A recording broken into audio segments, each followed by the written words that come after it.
Northwest Georgia High School Football Scoreboard is brought to you by Alpha Insurance, Al Smith Agency. See them for all your auto, home, and life insurance needs. Call Al Smith at 706-529-6786.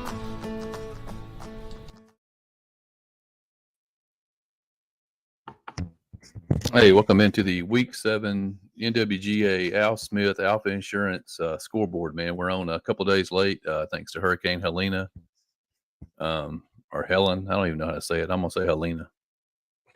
Looks about right. Yeah, there were games. There were some games Friday night, some games Saturday, some Saturday night. And I believe there's still some games yet to be played on Monday.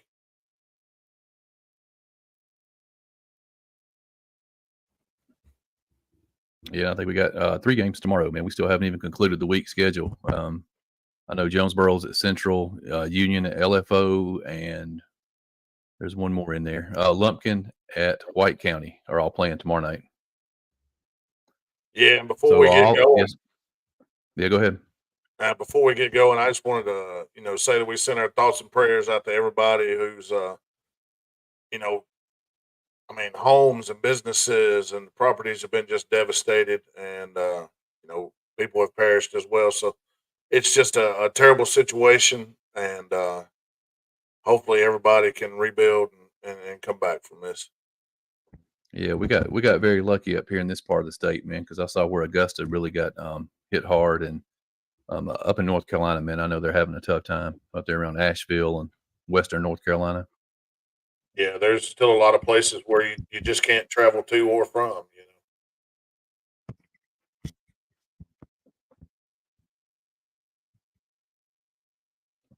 Yeah, like I said, man, if you want to join us live, you can join us on X, Facebook. We'll get your comments live on the air. What's up, UGA Chris M? But yeah, we'll run through the scores here right quick, man. Like I said, there were some surprises, definitely. I know the game that we were both at Friday night was surprising. Yeah, a little bit. We'll hit it. Like I said, if you have any comments, man, you can join us live on the air, and we'll get your comments on. Southeast Whitfield at Towers. I think this game has been canceled outright. I'm not sure. But Pickens lost to North Hall 43-27. Villarica beat Lithia Springs 49-29. Big game for Villarica this Friday night, man, when they host the Rome Wolves. Jonesboro and Central is tomorrow. Cass beats Woodland 42-6. Elijah Slocum with 5 touchdowns for the Colonels.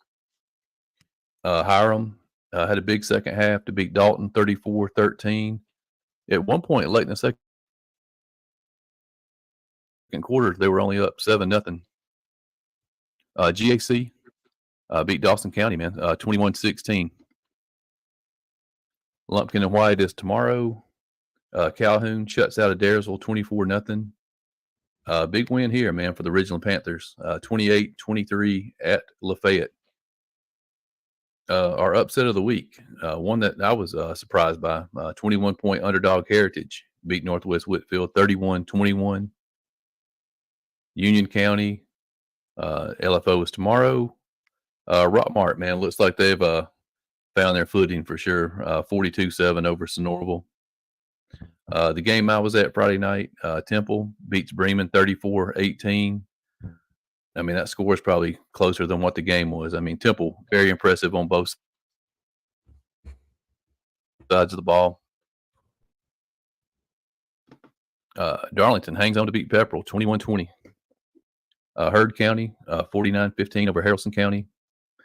Dade County over Armurchie 21-7. Gordon Lee upset Chattooga 42-28. Christian Heritage remains 3-0 in Region 7A with a 41-7 win over Coosa. Fannin County 38-6 over Gordon Central. Tryon lost to Manchester. I think that score was 34-7. Mount Zion lost to Greenville 37-35. And Bowden, big win over at Booker T. Washington in Alabama, 42-18. Yeah, I'm sure the game that you were at was probably the most surprising one of the weekend. Was there anything else that jumped out to you?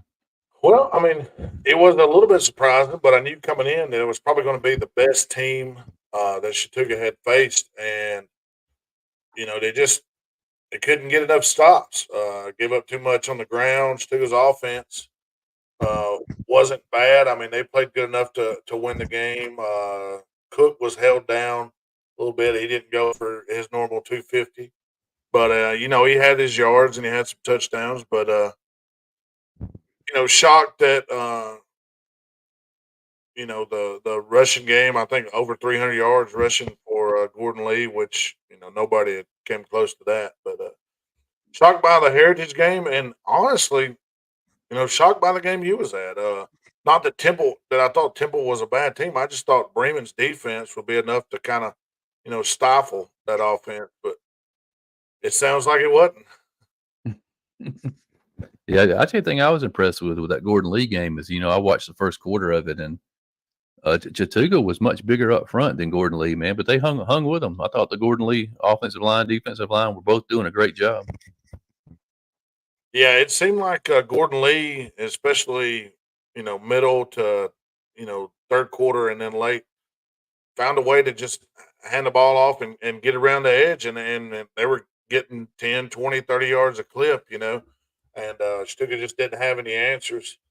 Later on in the game, they got a couple stops and were able to score and come back, you know, which was good from a team you don't want to obviously give up, but just couldn't get enough stops. Yeah, I'll tell you the thing that stood out to me too in that Temple game is, Temple always had the reputation in the past of getting a lot of penalties, not being very disciplined. Man, Coach Nix and his staff down there have done a great job with that team. I think they might have had one or two penalties, one turnover. Just a solid game, man, from top to bottom. So, did you hear anything about the Armurchie Dade game? That sounds like it was a really good game. Yeah, see in the comments over here, Scott Buffington says it was 6-0 in the fourth quarter. With 6 minutes to go, wow. But yeah, I didn't hear anything about it. I heard they hung with them pretty tough. Dade County hosts Gordon Lee this Friday night. That'll be a good game. Yeah, you would think that would be a good game. Who does Christian Heritage have this week? They go to Gordon Central. Okay. All right. And I watched a little bit of that Gordon Central Fannin game, and I was real impressed with the way Gordon Central played up there at Fannin. I mean, they were beaten pretty handily, but I thought they held their own for the most part. Yeah, Chattooga getting the quote unquote upset loss. Got to kind of lick their wounds and pull it back together because they're heading to Fannin County this Friday. So, I'm sure that most people will pick Fannin by a whole lot. And I'm sure the computers will have a big spread. But I mean, to me, it's just another opportunity. Just like everybody has. Sounds like Armurchie, put a good foot forward versus Dade and their opportunities. So interested to see how that region goes going forward.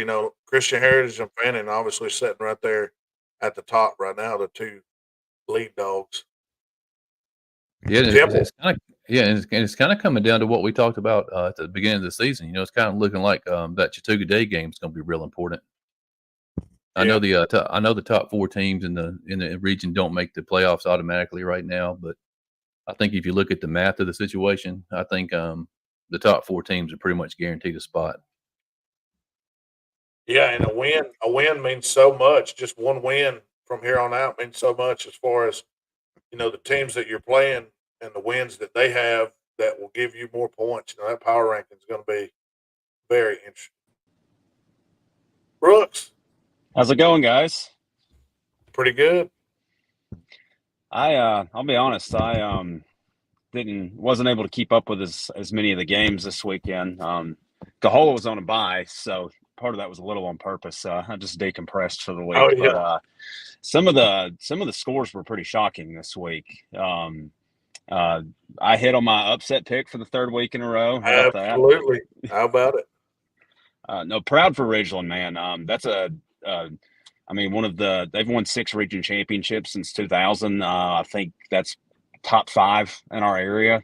So that's a program with a lot of tradition and trying to get back on track. So, nice to see the 2 30-plus game losing streaks in our area come to an end this year with Gordon Central and now Ridgeland. But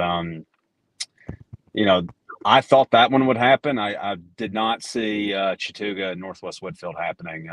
This was certainly what are they? It feels like in college football when there's some kind of what they call, oh, this is a bad week on paper. We don't have any good games this week. That's when all the upsets happen, and it kind of feels like that's what happened this week.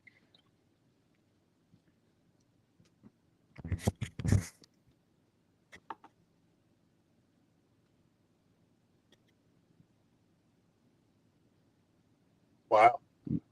I'm What guessing team that's is that? Armurchie saying that they had Armurchie saying they had their linebackers out. And, he said earlier that it was 6-0 Dave with 6 minutes left to go in the fourth. So a valiant effort by the Blue Indians.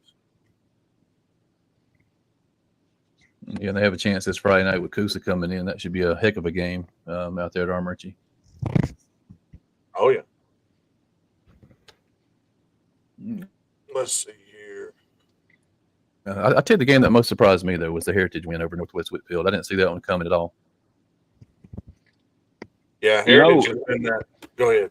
Yeah, they've been this weird thorn in Northwest's side, regardless. Like, even when there's been years where Heritage has only been like sub 500, this is now three years in a row. Northwest has lost to Heritage, and 6 times in 8 years.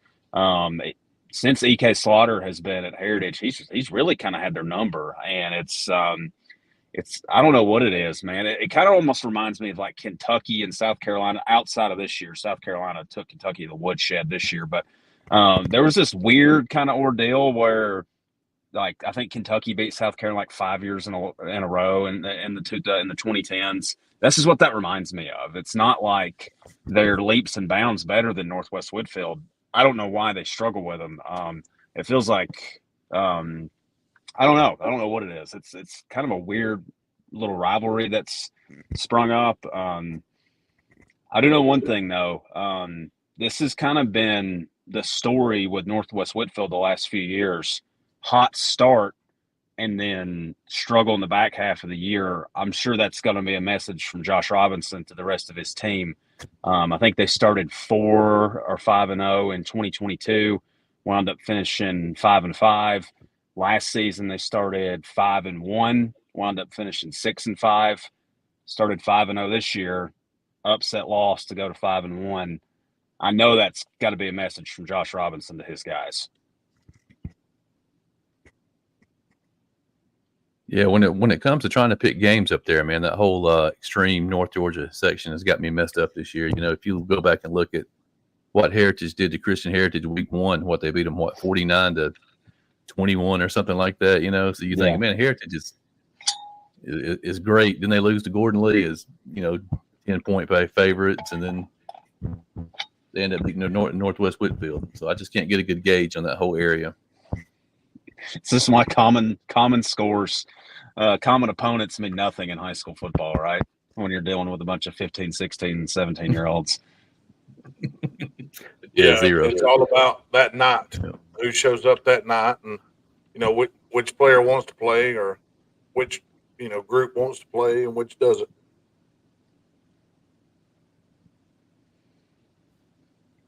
So, what do y'all think about these I haven't Monday had a chance to games? glance ahead to next Friday night. I was curious what y'all thought about these Monday games. This is the first time, kind of almost has a little bit of like an old school like region play-in field. Y'all remember when they used to have those? I think GHSA banned them now, but they used to play like a mini playoff on a Monday night or something, or even the COVID year. I think a few games would get occasionally postponed till like Monday night or something, but. That's a quick turnaround to go from playing a varsity football game on a Monday night to playing again on Friday.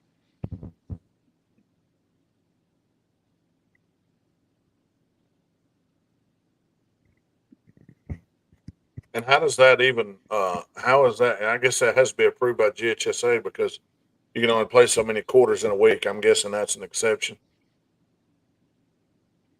Yeah, I would assume so. I know with LFO they because Cahola plays LFO this week. I know that I guess Union County shut down all athletic, like their superintendent shut it down for like the whole week, including Saturday, on like made the call early in the week. So there was no other option but to play on Monday. So, um, but at least LFO I think has that game at home if I'm not mistaken. So it's not like they're having to travel to Union on a Monday, which would be quite the road trip. Oh yeah. Looking at next week's Yeah, games. kind of a weird weekend. You know, I got to looking at the weather. I know this is a sports show, but I was, you know, we have another tropical storm moving in next weekend. I think it's going to be after the games, but I think Saturday or Sunday they're saying another one could roll in. They called for a very active hurricane season this year, like the most active that we've had in several decades, and it's panning out that way so far. I mean, we've had weather. It feels like weather has three or four different weeks now has impacted games to this point. Yeah, I'm looking at next week's schedule. You got a couple big ones. You got Cass going to Cartersville. You talked about it earlier. Rome headed to Villarica for an interesting game there. You know, Ridgeland gets the win last week, and they'll host the Yellow Jackets of Calhoun this next week. Bremen, you know, coming off that loss to Temple, will be at Pepperell, which is, you know, I don't know the last time I've said this. I mean, they're better than their record, but Pepperell is sitting there at 0-6 with, you know, very tough schedule that they played. Very well could have won this game this week. I didn't see the end of it, but I know that that Darlington was able to come back and win. Also, not in our area, but Collins Hill is at Buford this week. That is a big one there. Any other games y'all could think of that's just jumps right out?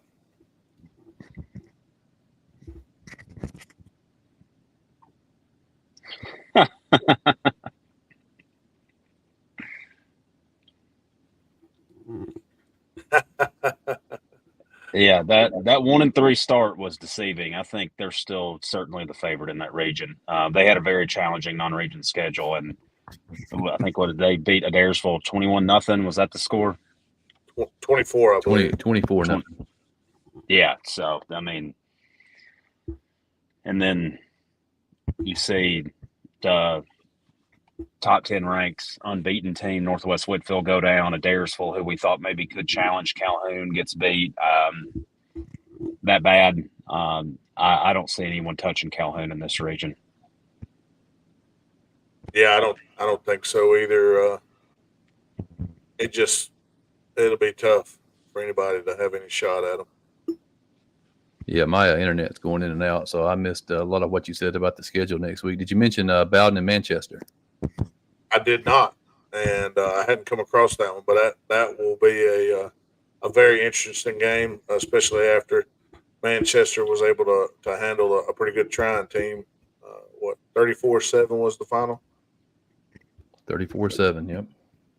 Yeah, that will be that'll be a battle. That'll be for the quote unquote region championship there, and major points on the line too, as far as the well, they're in a region that doesn't even do the points. So nope. Region championship on the line. Yeah, I think Temple and Heard County right now are battling Friday night for what would be the lead in 6A. Wow. So I'll post an updated version of this once we officially get through this week with the remaining games tomorrow. But we've had the same kind of 9 unbeaten teams the last few weeks. We had 3 fall this weekend with Chattooga, Trine, and Northwest Whitfield, down to 6 teams. And I include Unity Christian in this. We can exclude them for this conversation because, but looking at Georgia high school teams, there's 5 Georgia high school or GHSA teams. There's 5 teams left: Carrollton, Cartersville, Cedartown, Fannin, and North Cobb Christian, all unbeaten. Who falls first? I think the obvious choice is the loser of Cartersville, Cedartown. Well, North Cobb Christian goes to Rockmart in 2 weeks on the 11th.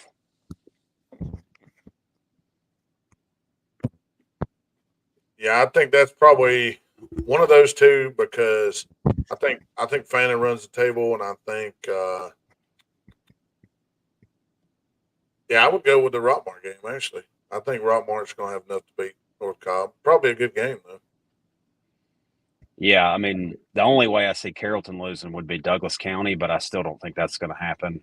But yeah, I guess Cartersville and Cedartown. I think they meet in later in October. I think it's maybe 3 weeks. So they fired. Well, I said, which one do you think stays There, undefeated? you know? Or no, yeah. So he thinks Fannin's going to get beat? No, stays undefeated. Stays undefeated. Yeah. Yeah. I think them and Carrollton have the best opportunity to stay undefeated. Yeah. And then whoever the winner of Cartersville, Cedartown. I think we'll wind up with 3 unbeaten teams at the end of the year in our area. Yeah, I have a feeling right now that Cartersville Cedartown game might be one of the best games of the year. Yeah. Yeah, both teams' defense has been playing lights out.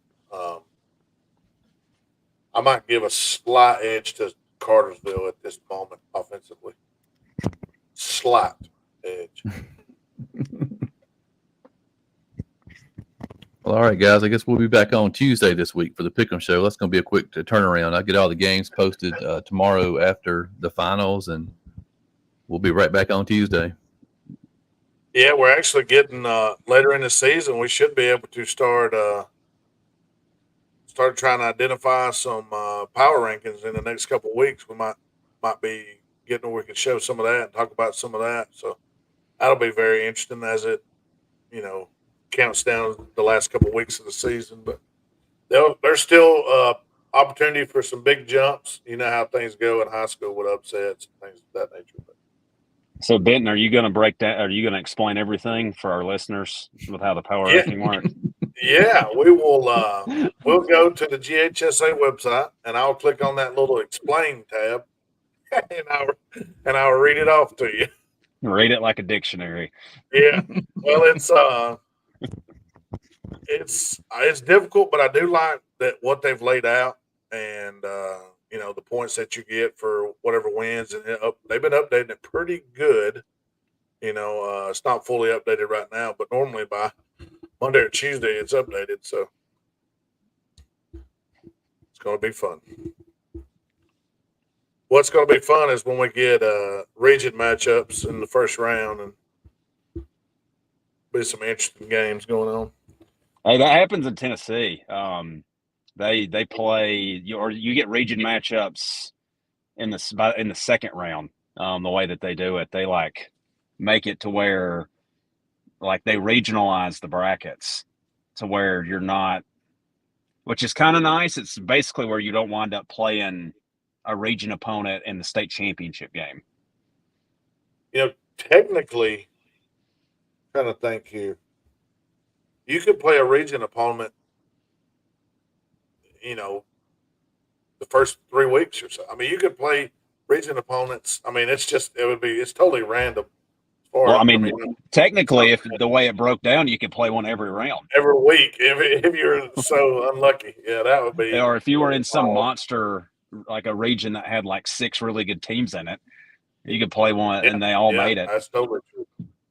But that would be pretty. Like we talked about with the private school region, or with the private schools going to another region, there's a couple regions there that have a lot, a few private schools and less public schools. So it's going to open up spots for the at-large schools. So there'll be some regions that they get 5 or 6, I think.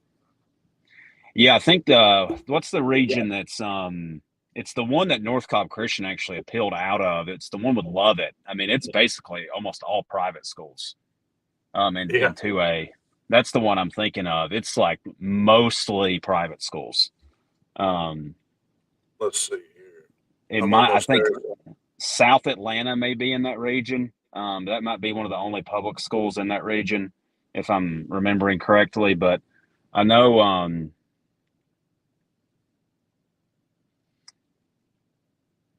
showing Lovett's region being Lovett, Carver, Holy Innocent, Kip Atlanta, Washington, Thurl, Apple Charter.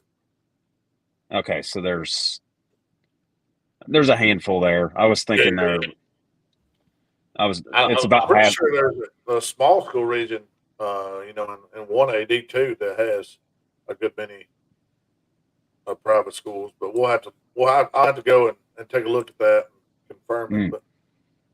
But yeah, so we'll be back Tuesday night. Looks like Lawrence is disconnected.